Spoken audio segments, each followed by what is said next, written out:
அனைவருக்கும் அன்பு மிகுந்த வணக்கம்.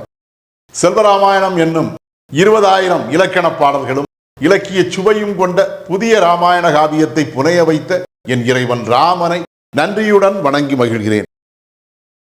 செல்வராமாயணம் பருவம் 3 அயோத்தி பருவம், காலம் 8 பரதன் காலம். உன் முன்னோரின் பெருமைகளை விடவும் உன் உள்ளம் மேன்மையானது என்று பரதனை கோசலை தாய் புகழ்ந்து பேசுதல். பாடல் எண் 925. மனம் வாழ்த்தும் ஆசி இவை மகிழ்ந்தேற்பாய் அரும் மகனே, தனமேதும் நாடேதும் தான் நாடா பெருமகனே, இனமாண்ட உன் முன்னோர் ஏற்றிருக்கும் பெருமைகளும் உனதுளமே மேலென்று உன் உயர்வு போற்றும் பரம்பொருளே. இதுவே 925வது பாடல். இந்த பாடலுக்கான விளக்கத்தை காண்போம். மனம் வாழ்த்தும் ஆசி இவை மகிழ்ந்தேற்பாய் அரும் மகனே என்ற முதல் வரிக்கான விளக்கம்.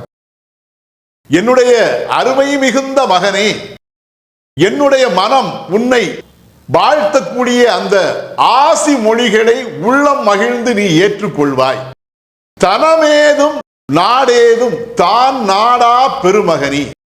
இந்த உலகில் வாழக்கூடிய மக்கள் யாவரும் பெருஞ்செல்வத்தையும் ஆட்சி அதிகாரத்தையும் விரும்பி அதற்காகவே உழைக்கிறார்கள். அவ்வாறு உலகம் முழுவதும், உலகத்தில் வாழக்கூடிய அனைத்து உயிர்களும் பெருஞ்செல்வத்தையும் அதிகாரத்தையுமே விரும்பி வாழக்கூடிய சூழ்நிலையில் ஆட்சி என்கிற அதிகாரமும் பெருஞ்செல்வமும் உன்னை நாடி உன்னை தேடி வந்து அடைந்தும் கூட அதை ஏற்றுக்கொள்ளாமல், அதை விரும்பாமல் இருக்கக்கூடிய பெரிய உள்ளம் கொண்ட பெருமகனாக நீ விளங்குகிறாய். இனமாண்ட உன் முன்னோர் ஏற்றிருக்கும் பெருமைகளும், நம்முடைய கதிரவ குலத்தை ஆட்சி செய்த உன்னுடைய முன்னோர் தாம் அடைந்த பல்வேறு சிறப்புகளால் பெற்றிருக்கக்கூடிய பெருமைகளும் கூட உன்னுடைய உள்ளத்தை காண வந்து, உன்னுடைய உள்ளத்தின் அருகிலே வந்து ஆராய்ந்து செய்தால் உனது உளமே மேல் என்றும் உயர்வு போற்றும் பரம்பொருளே.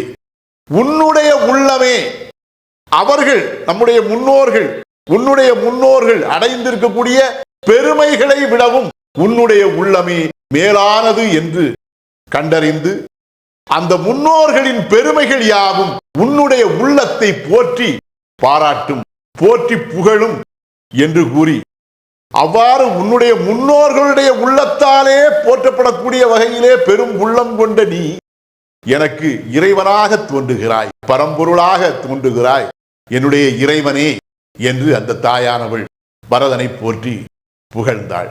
இதுவே 925வது பாடலுக்கான விளக்கம்.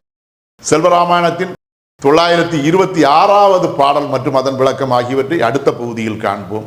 இறையருளால் அடியேன் இயற்றிய நல்லதோர் இலக்கியத்தையே செல்வராமாயண காவியமாக உங்களிடம் தொடர்ந்து வழங்கி வருகிறேன். உங்கள் அன்பையும் ஆதரவையும் தொடர்ந்து தந்து இந்த புதிய ராமாயண காவியத்தை அனைவரிடத்திலும் கொண்டு சேர்க்குமாறு உங்களை அன்போடு கேட்டுக்கொள்கிறேன். அனைவருக்கும் நன்றி, வணக்கம்.